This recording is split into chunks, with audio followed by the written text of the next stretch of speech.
Շանթը ու եթերը շարունակում է տեսանկյուն հաղորդաշարը, տեսանկյան հյուրն է Շիրակի մարզպետ Դավիթ Արուշանյանը։ Բարի երեկո ձեզ, պարոն Արուշանյան։ Բարի ձեզ։ Օրվա խորհրդից տրամադրությունից հեռու չգնանք ու առաջինը սկսենք 10 դպրոցից, վերջին զանգից, վերջին դասից, որոնց մի քանիսի միջոցառումին այսօր մասնակցել եք։ Տպավորությունները։ Այսօր առիթից օգտվելով ուզում եմ ևս մեկ անգամ շնորհավորել մեր մարզի բոլոր շրջանավարտներին, ընդհանուր առմամբ Հայաստանի Հանրապետության բոլոր շրջանավարտներին։ Այսօր Շիրակի մարզում 12-րդ դասարանը ավարտել 1804 երեխա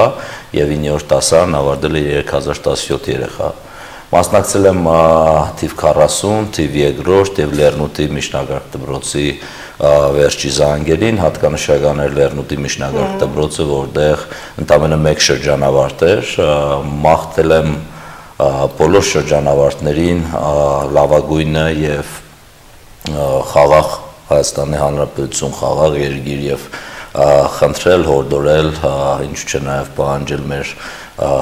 երդասարտներից, որովհետեւ յուրաքանչյուր հարցում լինեն լավագույնը։ Մեզ պետք են լավագույն մանկավարժներ, պետք են լավագույն քաղաքական գործիչներ, իրավապահ համակարգի աշխատակիցներ։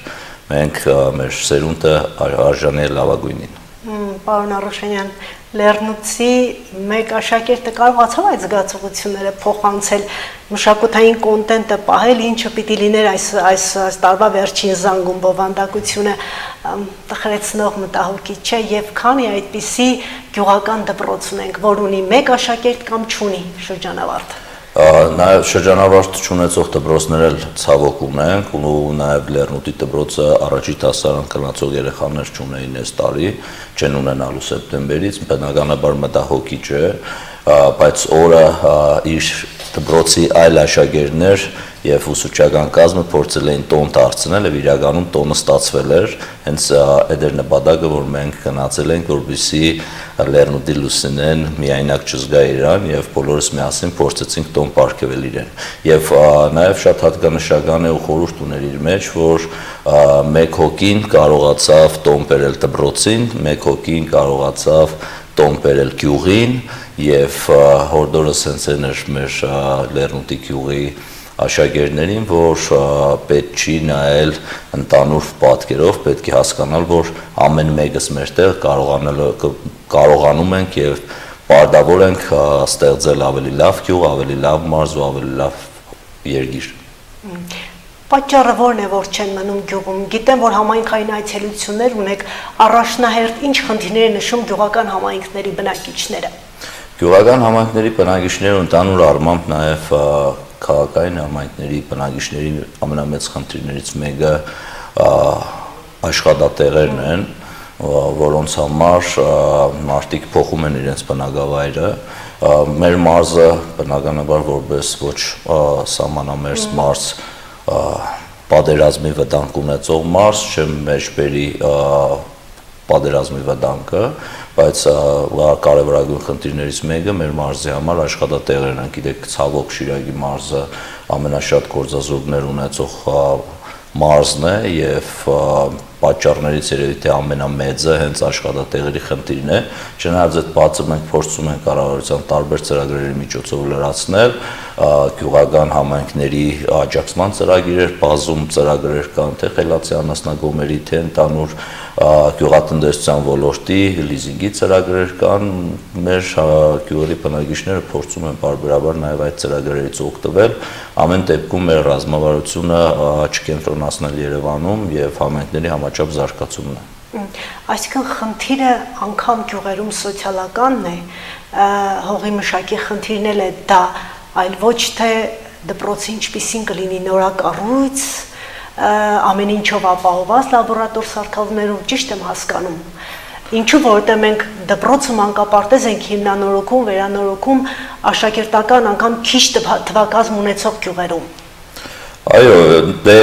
նոր ծրագրերը, որոնք դպրոցաշինության ոլորտին են վերաբերվում, կլաստերային դպրոցներն են, որոնք մի քանի գյուղերի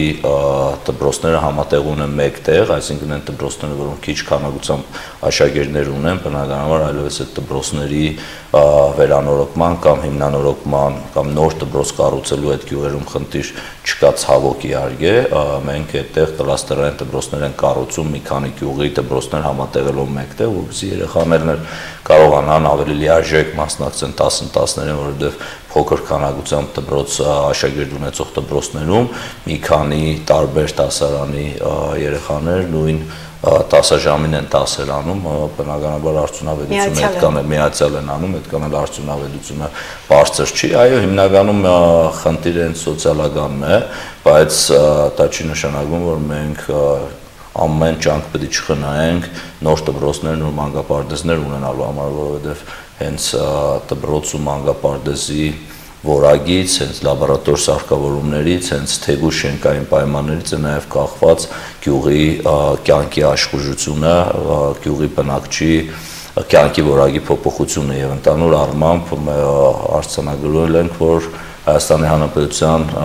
երևի թե բոլոր խնդիրները պետք է չչափազանցնեմ, այն ինչ ծառացել է մեր երկրի առաջ երկար տարիներ, հենց կրթության թերի լինելու կամ պակաս լինելու պատճառով է։ Որ խնդիրի մեջ էլ խորանանք, որի առջև մենք այսօր կանգնած ենք, ժամանակին կրթության պակասի պատճառով է եղել եւ ես հույս ունեմ, որ այն սերունդը, որ այսօր վերջի զանգ է ունեցել, այն երեխաները, որոնք շարունակելու են բուհական հաստատություններում իրենց կրթությունը, մեր վաղվա օրվա Հայաստանը էլ ավելի լուսավոր ու ապահով են դարձնելու։ Շատ անգամ եք նշել ձեր համար կրթությունը, առողջապահությունը, քաղաքաշինությունը, դրանց կանդրադառնանք կարմիր գիծ է համարվում։ Ինչն է խանգարում, որ լավ կրթություն չենք ստանում, ինչու ենք շատ դեպքերում անտեսում կրթություն, ինչի ենք մատների արանքով նայում։ Եկեք ազնիվ խոսենք, շատ երկար տարիներ մանկավարժությունը չեմ կարող ասել, որ հիմա լիարժեք է, ինչ ձևով մենք պատկերացնում ենք գնահատված է, շատ երկար տարիներ մանկավարժները գնահատված չեն եղել։ Շեշտադրվենք վերջին դեպքն էլ իրենը ասեց այլ մարզում, թե ինչպիսի վերաբերմունք կար ուսուցչի հանդեպ, որը չպիտի լինի։ Միանշանակ անթույլատրել է, ես այսօր էլ մեր երեխաներին շնորհավորելու զատ, նաև շնորհավորելու շնորհակալություն եմ հայտնել բոլոր մանկավարժներին։ Իրականում մանկավարժի աշխատանքը ոչ լիարժեք է գնահատված, թեկուզ այն սոցիալական հարցում, թեկուզ աշխատավարձների հարցում եւ երկար տարիներ մեր մանկավարժները խնդիր են ունեցել իրենց անձնական հարցերը հոգալու, թե երեխաների կրթությունով զբաղվելու եւ իհարկե խոնարհում եմ այն մանկավարժների առաջ, որոնք անձնվիրաբար ծառայել են իրենց գործին եւ տարբեր սերունդներ են կրտել, բայց իրականում այո շատ ցածր աշխատավարձներ են ունեցել։ Շենքային պայմանները, լաբորատոր պայմանները, որոնք մենք գյուղերում դպրոցներ ունենք, որոնք երևի թե սովետական միությունից հետո երբևիցե չի էլ վերանորոգվել, չի որից այդ բանը արվել կամ արվել է ծնողների միջոցներով, ահավոր պայմաններ ունենք։ Այդ պայմաններում իրականում ոչ մանկավարժը լիարժեք կարողանա դասավանդել, ոչ աշակերտը կունենա այն տրամադրվածությունը, որ լիարժեք կրթություն ստանա։ Ինչքանով հասկացա այդ կլաստերային ասածը, որոշակի գյուղական դպրոցներ լուծարվում են։ Ես այդպես հասկացա, այնինչ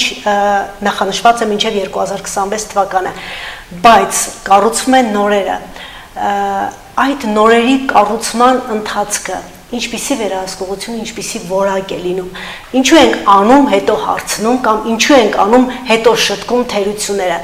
Օրինակը դուք շատ լավ գիտեք, ել չնշեմ, դուք կարող եք հերթով թվարկել նախակրթարանների կառուցում, դպրոցների կառուցում, չմոռանանք ամենամեծ մարզադպրոցը Արթուր Ալեքսանյանի մարզադպրոցի կառուցումը եւս անորակության պատճառով կրկնակի ծախսերի արժանանում։ Ես միանշանակ համաձայն եմ ձեր հետ, այդ ձեր մատնանշած դեպքը նաև այս վերջի մանկապարտեզի բացման դեպքն էր, անընդունել է նման որակով աշխատանքներ ընդունել եւ ինչպես եւ իմ խոսքի մեջ նշել էի հենց մանկապարտեզի բացման ժամանակ, այսօր այցելել եմ, տեսել եմ այնտեղ արդեն ամբողջությամբ նույնիսկ նախագծից դուրս այդ բադը ինչի համար ունենք խոսում ենք ամբողջությամբ նորն է կառուցվում, բայց ճիշտ է շատ վատ է, երբ որ մենք մանկապարտեզներին, դպրոցներին կամ այլ շինհրապարակներ գնում ենք նայելու վերջի պահին ու փորձում ենք շտկել այն սխալները, որոնք կան։ Շատ վատ է, որ մեր շինարարները, իհարկե ոչ բոլորի մասին է խոսքը, հսկողները, այդ բոլոր պատկան մարմինները միայն շինարարների վրա չգցենք, նաև պետական ծառայողները մատների արանքով են նայում այն շինարարություններին, որոնք կատարում են դպրոցներում։ Նախագծողների մոդել բնականաբար այդ խնդիրը կա ու ես կուզենամ եւս մեկ անգամ առիթ օգտագործելով խնդրել նաև մեր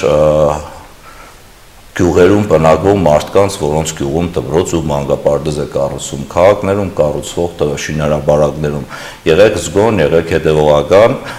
ես որպես մարզպետ պատասխանատու եմ յուրաքանչյուր արվաչին աշխատանքի համար եւ յուրաքանչյուր թերացման համար պատժվելու են բոլոր համապատասխան կառույցները, որոնք այդ թերացումը թույլ են տվել եւ նաեւ պետք է հետևողական լինեն բնակիչները, որովհետեւ այդ մանկապարտեզը կառուցվում է օրինակ գյուղում ոչ թե մարզպետի կամ համայնքի ղեկավարի, այլ հենց այդ գյուղի բնակիչների երեխաների համար։ Ու այն գումարները, որոնք կառավարությունը տրամադրում է դպրոցաշինության, մանկապարտեզաշինության, ընդհանուր առմամբ ճանապարհաշինության մեջ ահռելի են եւ այդ գումարները տրամադրվում է ոչ թե այսօր մանկապարտեզ ունենալու, այլ 50 տարի հետո էլ այդ մանկապարտեզը բարվոք վիճակում մնալու համար։ Անհասկանալի է, անթույլատրել է այն անփութությունները, որոնք թույլ են տալիս եւ եւս մեկ անգամ ասում եմ, որ բոլորը պատժվելու են մանավանդ մանկապարտեզներ, դպրոցներ կառուցելու համար։ Ես այստեղի մոտ թվեր ունեմ, այս պայթերությամբ կառուցվում է 12 նոր դպրոց Շիրակի մարզում, 19 միլիոն 436 հազար դրամից նոր դպրոցներ են կառուցվում, վերանորոգվում են 9 դպրոց, ընդհանուր արժեքի 2 միլիարդից ավել գումարը նախատեսված, հիմնանորոգվել է մինչ այժմ 5 դպրոց միլիարդ 615 միլիոն դրամից ավել, վերանորոգվել է 34 դպրոց ավարտվածներն եմ ասում ընդհանուր 921 միլիոն դրամով, կառուցվել է ամբողջությամբ նոր 2 դպրոց, շահագործված արդեն միլիարդ 485 միլիոն դրամի, այսինքն այն գումարները, որը կառավարության կողմից գալիս է դեպի դպրոցաշինություն ու մանկապարտեզաշինություն, ահռելի են եւ կառավարությունը գումար չի խնայում որակով դպրոց մանկապարտեզ ունենալու համար։ Հստակ ասում եմ, որ որևիցե անորակ աշխատանք չի ընդունվելու, որևիցե ժամկետանց աշխատանք անպատիժ չի մնալու։ Չի կարելի կառուցել անորակ շինություն, անորակ ճանապարհ, անորակ դպրոց ու մանկապարտեզ։ Այդտեղ գնալու են մեր երեխաները, այդտեղ բացի իրավական մասից կա նաև շատ խիստ բարոյական հատված, որովհետև դու կառուցում ես քո երեխայի համար, կառուցում ես քո բարեկամի, հարևանի, քո համագյուղացու, համակարգացու երեխաների ու իրենց երեխաների համար կրտ օջախներ։ Այդտեղ որևէ մեկի կողմից չարաշահումը, ել եմ ասում, իմ համար ավելի կարևոր է բարոյական հաշտությունը, որը հադում են այդ բարոյական հաշտությունները, քան իրավականը հետագայում բնականաբար իր ազդեցությունը կունենա եւ վստահեցնում եմ անորակ շինարարություն միանշանակ անպատիժ չի մնալու։ Այնինչ ասում եք, տեղավորվում է այն համատեքստում, ինչ դուք նշել եք, իներցիոն կառավարումը բացառել ենք, ստացվել է այդ աշխատավոճը դուրս մղել, իներցիոն վիճակը։ Փորձում ենք ստանալ այդ ժամանակը շատ կարճ էր պաշտոնավարանից, բայց փորձում ենք ստանալ հենց այդ իներցիոն կառավարման դուրս մղելը մարզպետարանից, իհարկե մարզպետարանից մի քիչ դա ամեն ինչ ավելի դժվար է, որովհետև ինքը որպես այդպեսին քաղաքապետարան չէ, ինքը այլ կառույց է, բայց այդ ստանդարտ տարբերակները թուղթը եկավ, թուղթը գնաց, իմ համար ընդունելի չէ եւ մեր թիմը, մեր մարզպետարանի աշխատակիցները գնում ենք այդ ճանապարհով, յուրաքանչյուր շինարարություն մենք սկսում ենք հետևել հենց հիմքը փորելուց, տեսել եք այցեր ենք սկսել առաջին հանի համայնքում ենք, որտեղ հենց արդեն հիմքը փորված ժամանակ այցելել ենք 2 դպրոց է կառուցվում անի համայնքում ամբողջությամբ նոր ու դեպ սահմանամերձ գյուղերում է կառուցվում, այդ 2 դպրոցների շինհրապարակները հենց սկզբից են գնացել։ Գիտեք, իրականում եթե պատկան մարմինները վերահսկում են շինարարությունը ամբողջ բոլոր փուլերի ընթացքում, նաև խնդիրներ չեն առաջանում շինարարի համար։ Հետագայում այդ չընդունված աշխատանքները մեծ խնդիրներ են բերելու թե շինարարին, թե պատկան մարմիններին եւ շատ ճիշտ է, որ համատեղ ջանքերով կարողանանք փուլ առ փուլ անցնենք մինչեւ սովորանք դպրոց կառուցել, մանկապարտեզ կառուցել։ Այդ մեր համար մեծ խնդիր է իրականում, որովհետեւ կառավարությունը հնարավորություն է տալիս նաեւ գործարարին ունենալ իր եկամուտի բաժինը, բայց ցավոք կան գործարարներ ու կան ոչ հետևողական պատկան մարմիններ, որոնք փորձում են մատների արանքով նայել այն գործընթացներին, որոնք գնում են։ Հետագայում արդեն պատժվելու ժամանակ նոր փորձում են հասկանալ, թե որտեղ են թերացել։ Էլի իներցիոն կառավարման համատեքստում չպետք է դուք եք ասել, չպետք է գրությունը գա մարզպետարան, մարզպետարանից գնա համապատասխան գերատեսչություններ, կառավարությունից պատասխան հետ գա ու մնա անպատասխան։ Այս դեպքում այս նույնի տարբերակը չի Անդառավան 26-ի Տիգրան Մեծի 5 շենքերի պատմությունը, ինչքան կարելի է սպասել Անդառավան 26-ը բնակիչները պատասխան չեն ստանում, Տիգրան Մեծը 6 ամսով, այսինքն 2023 թվականից մինչև հիմա նորից հստակություն չկա, թե ինչ պիտի լինի այս շենքերը մարզպետարանի կառավարության օրակարգում է։ Անդառավան 26-ի հարցում ձեր խոսքերը ուղիղ իմ աշխատանքի քննադատությունն է մեզ համարում, որովհետև Անդառավան 26-ի հարցը համարում եմ իմ անձնական հարցը, որովհետև ցավոք արդեն երկար ժամանակ դեռ պատգամ նույնիսկ սկսել էին գործընթացով զբաղվել փոխքաղաքապետի այդ ժամանակ եւ բարբերաբար հանդիպումներ եմ ունենում Անդառավան 26-ի բնակիչների հետ եւ այո հենց Անդառավան 26-ի հարցը համարում եմ իմ անձնական հարցը, բնականաբար չանտեսելով Տիգրան Մեծի, Իսահակյանինի շենքերի, վատարային շենքերի խնդիրները, բայց այո, հենց այդ բյուրոկրատական քաշքշուկներն են, որոնք ժամանակ են տանում, մենք մեր տեսանկյունից ենք այդ ամեն ինչի նայում, կառավարությունը ավելի գլոբալ է նայում Հայաստանի Հանրապետության վատարային շենքերի հետ կապված հարցին համապարփակ լուծում տալու համար մենք մեր մասով ենք առանձնացնում, բայց կառավարությունը պարտավոր է բոլորին նայել։ Ցավոք խնդիրին դեռ վերջնական լուծում չենք ստացել, բայց աշխատանքները միանշանակ շարունակվում են, այդտեղ պարտություններ շատ կային մանավանդ Տիգրան Մեծ 26-ի հետ։ Մեկ ընդանուր փաթեթ էր ինքը 56, եթե չեմ սխալվում բնակարանով, եւ կառավարությունը տարբեր ժամանակներ կարևոր էր նույն նախագծից օգտվեին համաձայնություն տային բոլոր բնակիչները։ Դեռ պատգամավոր եղած ժամանակ կարողացանք տարածքային կառավարման նախկին նախարար Կնել Սանոսյանի հետ փաթեթը առանձնացնել հենց այն 10 բնակիչներին, որոնք այս պահին մեջ ապրում են, ու հենց այդ իներցիոն կառավարման տարբերությունը ծեր ասած թուղթը եկավ, թուղթը գնաց, ինձ այն 2 տարիները, որ ես ազգային ժողովում եմ աշխատել, ինձ հնարավորություն է տվել ընկերանալ Պարիսպուն իմաստով ոչ թե գործ ընկերանալ, այլ ընկերանալ բոլոր նախարարների, փոխնախարարների, տեսչական մարմինների, ղեկավարների, գերատեսչությունների հետ եւ շատ հարցեր թղթաբանությամբ չենք լուծում մենք, հեռախոսը շատ ավելի հեշտ է այդ կոմունիկացիան ստեղծում, քննարկումներ ենք ունենում, այդ շենքերի հետ կապված փոխվարչապետի մոտ Տիգրան Խաչատրյանի քննարկում է եղել կոմիտեի, այդ քննարկումը կիսատ է մնացել, որովհետեւ ես ցանկություն եմ հայտնել մասնակցել այդ քննարկմանը, որը վերաբերվել է երկու շենքերի մասով, Տիգրան Մեծի եւ Անդառավան 26-ի մասով քննարկում է եղել նախարարի, փոխվարչապետի, այլ գերատեսչությունների ներկայացուցիչների մասնակցությամբ խնդրել եմ,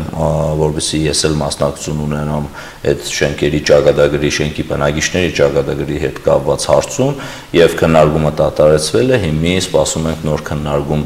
լինի փոխվարչապետի մոտ, որ ես էլ ներկա լինեմ, կարողանամ հենց ես ներկայացնել այդ խնդիրները, որոնք ունեն մեր շենքերի երկու շենքերի բնակիչները։ Տիգրան Մեծինը մի քիչ ավելի բարդ է, որտեղ ինքը պատմամշակութային շենք է, Անդառավանը մի քիչ ավելի հեշտ է, որովհետեւ այդ գումարը որոշակի խնդիրներ են առաջացել տեխնիկական եւ չի սկսվում շինարարությունը։ Պետությունը գումարը հատկացնում է, բայց որոշակի խնդիրների պատճառով հետ է գնում 6 ամիսը մեկ գումարը հետ է գնում։ Նույն խնդիրը եղել է նաեւ Անդառավան 26-ի հետ կապված, երկու անգամ կառավարությունը գումարը տվել է հենց այդ պատճառով, ոչ չեն կարողացել հենց 56 բնակիչներին բերել մեկ ընդանուր նախագծի համաձայնության, դրա համար գումարը նորից հետ է գնացել։ Դա էր պատճառը, որ մենք փորձեցինք պահպանել եւ փորձել ավելի հեշտ լուծել խնդիրը։ Ամեն դեպքում էլ եմ ասում, այդ Անդառավան 26-ի շենքը համարում եմ իմ անձնական հարցը եւ իմ աշխատանքի գուցե եւ ամենամեծ թերացումը, որ այդ խնդիրը միջև չեմ լուծել։ Ըստ էության ամեն ինչ բախվում է անօթևանության խնդրին։ Ինչ եղավ տնակների հարցը։ Մենք պիտի տնակները գույքագրենք, գրանցենք, հետո ըստ ընտանիքների պատմության ու կարգավիճակի լուծումներ պիտի գտնենք։ Ոնց որ լռություն է պաշտպանվում հիմա, ոնց որ լռություն է այդ հարցում, բայց պիտի այդ հարցը մինչև 2027 թվականը, եթե չեմ սխալվում, պետությունը լուծված համարի։ Տնակների անօթևանների խնդիրը ու տնակների խնդիրը հենց այդ է, որ մենք իրարից շատ դեպքերում չենք տարանջատում, որտեղ կան շատ տնակներ ու կան քիչ քանակությամբ անօթևաններ, որոնց հանդեպ պետությունը պարտավորություն ունի, ու ամբողջ խնդիրը հենց նրանում է, որ չի լինում ստանալ մի հատ մեկ փաթեթ, որով հնարավոր լինի այդ խնդիրը լուծել։ Նույնիսկ չի լինում ունենալ միասնական ընդհանուր մի հատ թիվ, թե արդյոք վերջնական է այս պատկերը, վերջնական պատկերը ստանալուց հետո, գույքագրելուց հետո գալիս են մարդիկ, հետո նորից հայտնվում են տնակներ, որոնք քաղաքապետարանը չէր կարողացել գույքագրել, միշտ թվերը փոխվում են եւ միշտ խնդիրները շարունակում են առաջ գնալ։ Անօթևանների խնդրի հետ կապված մենք մինչև 2027 թվականը դե ամբողջությամբ անօթևանների խնդիրը լուծվի Հայաստանի Հանրապետությունում, բայց ել եմ ուզում կրկնել, որ դա վերաբերում է այն մարդկանց, որոնց հանդեպ պետությունը պարտավորություն ունի։ Մենք փորձում ենք այլ նախագծերով նաև այդ խնդիրներին լուծում տալ, համահայկական հիմնադրամի տնօրենը որոշ ժամանակ առաջ այցելել էր մարզպետարան, երկու նոր նախագիծ կա, Մուշ թաղամասում, որտեղ 4 շենքերը կառուցվել են, երկու նախագիծ կա, որով կառուցվելու է զբոսաշրջային կենտրոն, գորգագործության կենտրոն, 7 երկու արգանիկ կոտեջներ, որտեղ առանձնատներ, որտեղ բնակվելու են Արցախից եկած եւ Գյումրեցի, չէ, նաեւ Գյումրեցիներ եւ նաեւ Գյումրեցիներ, որոնք գորգագործությամբ են զբաղվել, այնտեղ լինելու է թե ֆաբրիկան, որտեղ թե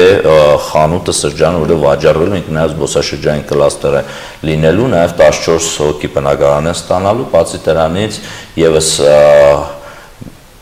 երկու շենքի նախագիծ կա, երկու տարբեր ծրագրեր են, մենք գրություններն ուղարկել ենք քաղաքապետարան հողհատկացման համար, չնայած ասեմ, որ այդ հողերը մնում են համայնքային, համայնքական հիմնադրամի այն 4 շենքերի հողն էլ է մնացել համայնքային, այսինքն որպես այդպեսին այդ հողը չի օդարվում, չի տրվում։ Մենք գրությունը ուղարկել ենք քաղաքապետարանին, սպասում ենք քաղաքապետարանի արձագանքին, որպեսզի այդ հողը տրամադրեն ոնց որ են մյուս 4-ներ համայնքական հիմնադրամին, գումարը կա, նախագիծը կա, սպասում ենք քաղաքապետարանի արձագանքին, որպեսզի սկսեն այդ շենքերի շինարարությունը։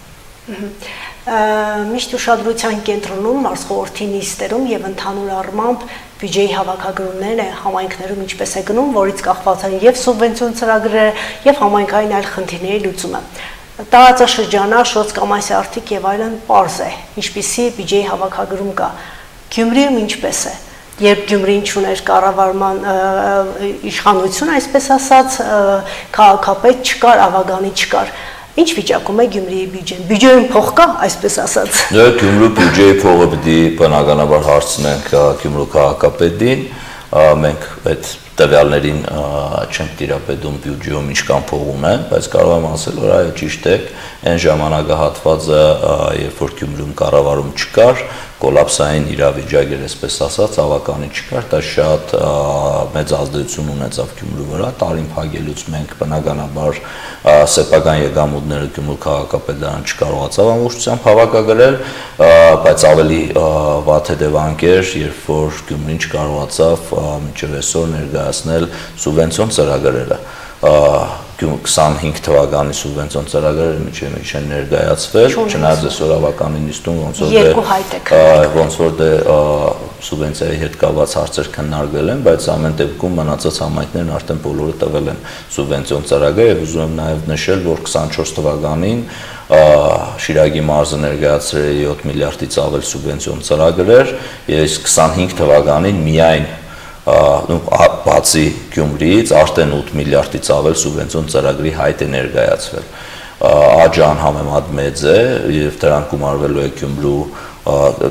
չնայած ասեմ 7.5 միլիարդից 24 թվականի 2.5 միլիարդը Գյումրին էր,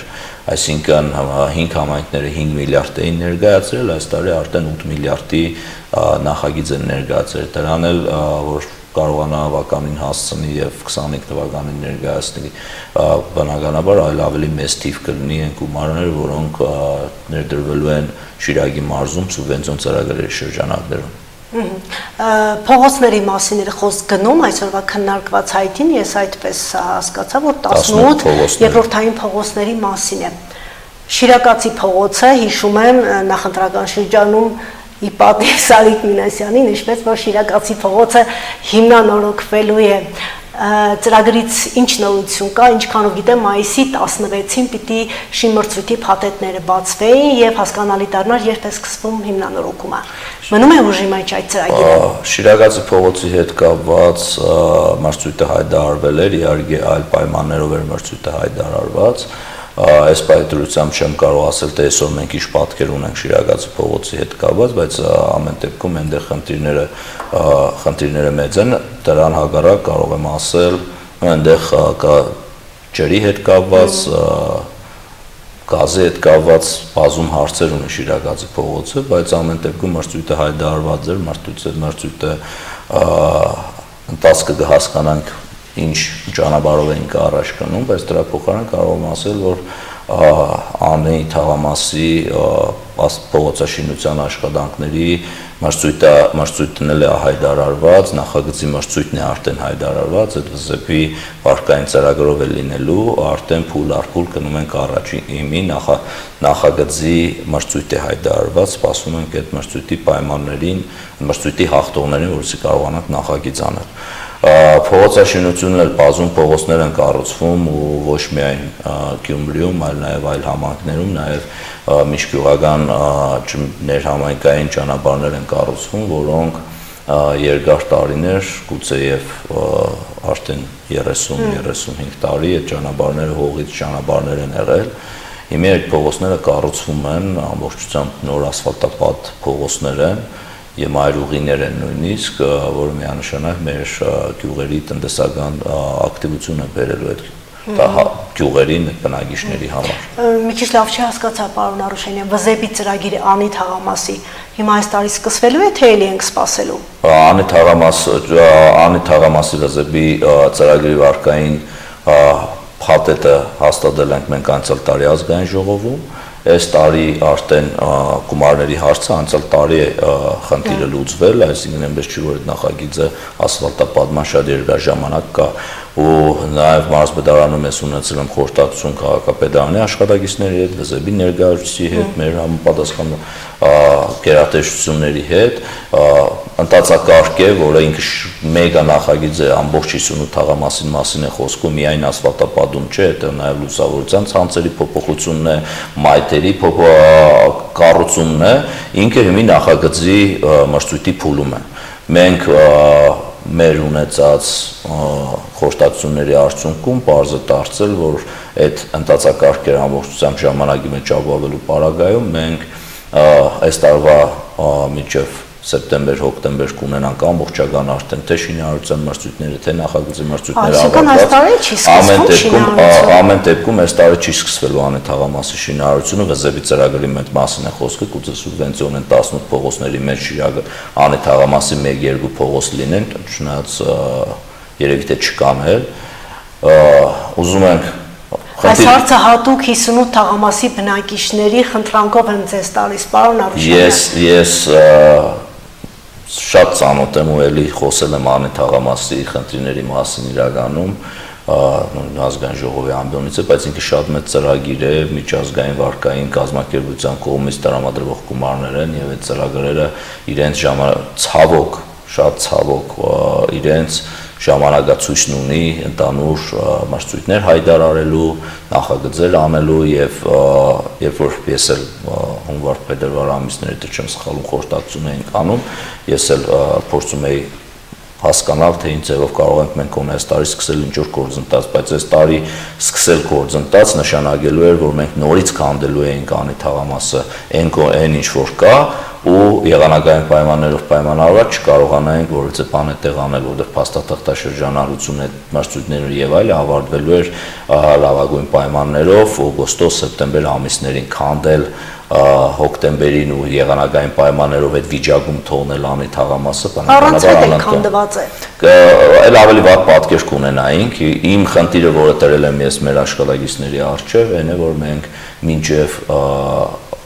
եղանակային պայմանների բարելավելը մենք բոլոր թղթաբանության խնդիրները պիտի լուծած լինենք, որ երբ եղանակը թույլ տա, որ կարողանա տեխնիկա մտնել անի թաղամաս, միանգամից մտնելու է անի թաղամաս։ Այս տարի չունեցան անի թաղամասի բնակիչները բարեկարգ փողոցներ։ Կարմիր գծերից մնաց առողջապահությունը։ Գյումրի բժշկական կենտրոնի կառավարումը անմիջական նախարարությանը հանձնելու արդյունքում կասեք ինչ է փոխվել հիվանդանոցում։ Ձեզ բողոքներ, դժգոհություններ չեն հասնում Գյումրի բժշկական կենտրոնի աշխատանքից, բուժանձնակազմից, առավելևս միջին բուժանձնակազմից։ Նախ իմ համար որևէ բացի իրավական մասից որևէ բան չի փոխվել, մեր լիազորությունների տակ է Գյումրի ՊԿ-ն, թե նախարարության լիազորությունների տակ է, որովհետև ես առաջորդանից ասել եմ, որ ես պատասխանատու եմ Շիրակի մարզի յուրաքանչյուր բնակչի հանդեպ եւ իմ համար այդքան նշանակություն չունի, որ կառույցը որ գերատեսչության տակ է, ես հետևելու եմ, վերահսկելու եմ բոլոր կառույցները ունենամ դրա լիազորությունը, թե չունենամ։ Գյումրի ՊԿ-ն, ոչ միայն Գյումրի ՊԿ-ն, նաեւ պոլիկլինիկաները խնդիրները բազում են, շատ մեծ խնդիրներ կան, թե պայմաններից, թե բժշկական բաժիններ կան, որոնք վերաբերմունք առաջնահերթ, պարոն Հարուշանյան։ Ես լրիվ ձեր հետ համաձայն եմ, չունենք ցավոք չունենք այն պատկերը, ինչը պիտի ունենայինք իրականում, ու այդ վերահսկողությունը եւս շարունակվում է, ու նաեւ ունենք դեպքեր, բազում զանգեր ենք ստանում տարբեր բուժհաստատությունների հետ կապված, ոչ միայն Գյումրի, նաեւ այլ մարզի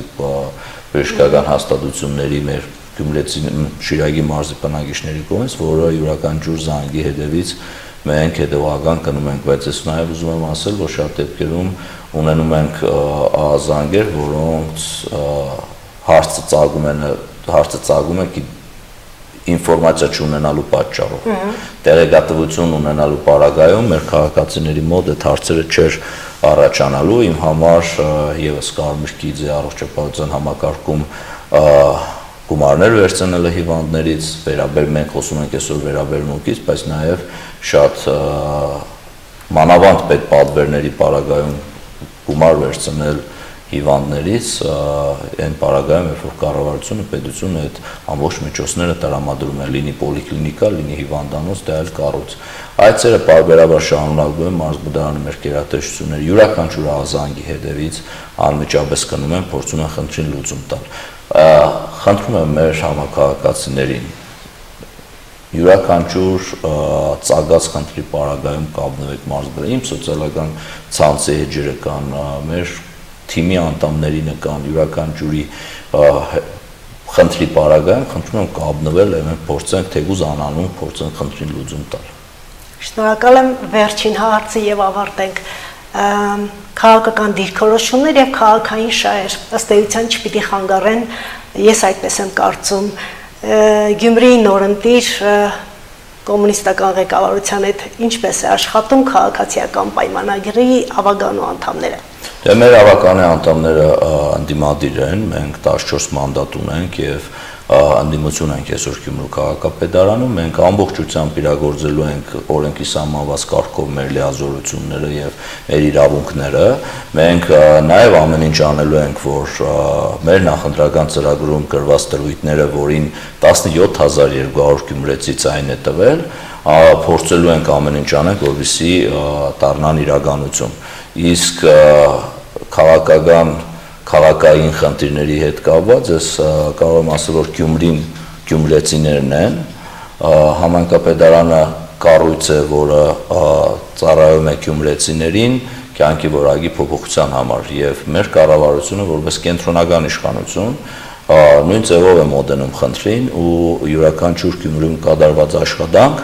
քաղաքապետարանի համար չէ, այդ աշխատանքները քաղաքացու, գյումրեցու, տարեցի, երիտասարդի երեխայի համար է եւ մենք նույն ձևով շարունակելու ենք աշխատել Իշակ Գյումրու, Իշաշիրագի մարզի եւ Հայաստանի Հանրապետության։ Մենք նկատի ունենք միասին քաղաքային իշխանության հետ։ Մենք նկատի ունենք քաղաքացիական պայմանագիր կուսակցություն, կենտրոնական իշխանությունը, ես այստեղ որպես կենտրոնական իշխանության ներկայացուցիչ եմ, բնականաբար եթե Գյումրին Շիրակի մարզի 6 համայնքներից մեկն է եւ տարբերություն չկա թե որ համայնքի հետ ինչ ծրագիր են անում, կառավարությունը բոլոր համայնքներին նայում է նույն աչքով, որովհետեւ համայնքի բնակիչներն են, մենք Հայաստանի Հանրապետությունում առաջի դեպքը չէ որ քաղաքացիական պայմանագիր կուսակցությունը իշխանություն չէ,